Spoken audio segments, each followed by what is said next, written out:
Será que mesmo após a Procuradoria-Geral da República ter se manifestado contrariamente à ida do ex-presidente Jair Bolsonaro até os Estados Unidos para a posse do presidente eleito norte-americano Donald Trump, o ministro Alexandre de Moraes poderia ter autorizado essa viagem?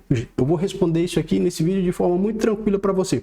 Por quê? Nós vimos que o ministro do Supremo Tribunal Federal, conforme essa notícia está aí, já negou o pedido que havia sido realizado pelo ex-presidente Jair Bolsonaro para ir até a posse do presidente eleito nos Estados Unidos da América.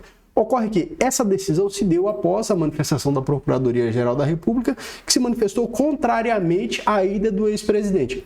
Então, muito se joga a conta ou a culpa, a responsabilidade dessa decisão ao Ministério Público. Alguns estão sustentando, olha, o Ministério Público sustentou que não era caso de deferimento, porque tratava-se de interesse particular, então o Poder Judiciário não poderia ter autorizado de fato. Então, em tese, a decisão do ministro Alexandre de Moraes estaria protegida ali pela manifestação do Ministério Público.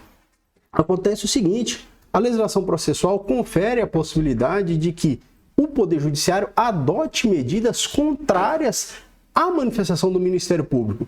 Isso, por exemplo, eu posso citar como exemplo aquilo que a gente encontra no artigo 385 do Código de Processo Penal, que diz, olha, nos crimes de ação penal pública, o juiz poderá proferir sentença condenatória, ainda que o Ministério Público tenha opinado pela absolvição, bem como reconhecer agravantes. O que é importante disso aqui? O importante é o seguinte, a gente tem no Brasil, com base na Constituição da República, que o Ministério Público é o titular da ação penal pública. Bom, dessa forma, sendo o Ministério Público o titular da ação penal pública, não estima-se, dentro de uma construção lógica de um sistema acusatório, não se supõe que o Poder Judiciário poderia contrariar a manifestação do Ministério Público para prejudicar a pessoa.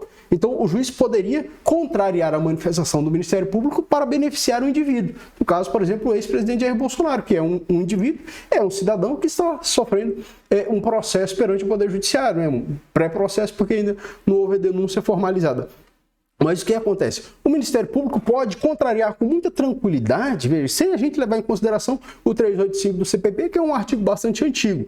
Sem a gente levar em consideração esse dispositivo, o Poder Judiciário pode sim contrariar a manifestação do Ministério Público. Então, o ministro Alexandre de Moraes poderia sim ter contrariado a manifestação do PGR e autorizado a devolução, e aí que fosse por um tempo curto, um tempo estipulado previamente, 10, 15, 20 dias, para que o ex-presidente tivesse o seu passaporte reavido, fosse até os Estados Unidos, fizesse o que bem quisesse lá, e tudo bem que fosse interesse particular, e retornasse ao Brasil.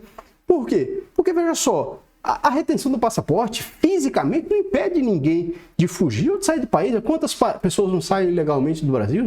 A transação ou a mudança de um país para o outro aqui dentro dos países que são da América do Sul e participam do Mercosul, portanto, dispensa a apresentação de passaporte, dispensa a apresentação de visto. A gente sabe que é muito simples você sair do Brasil.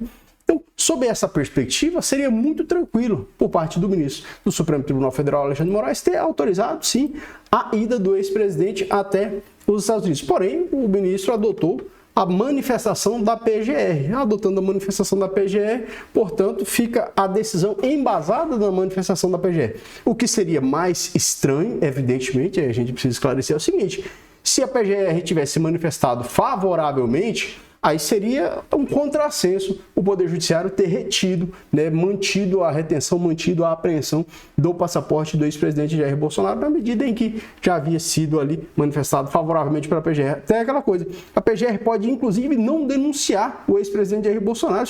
Se ela não denunciar, o ex-presidente vai ficar livre de toda e qualquer argumentação com base nesse procedimento em que houve o indiciamento por parte da Polícia Federal. Se você entendeu o que eu disse, faça o favor de comentar aqui, deixar o seu like e se inscrever no canal. Valeu, um forte abraço.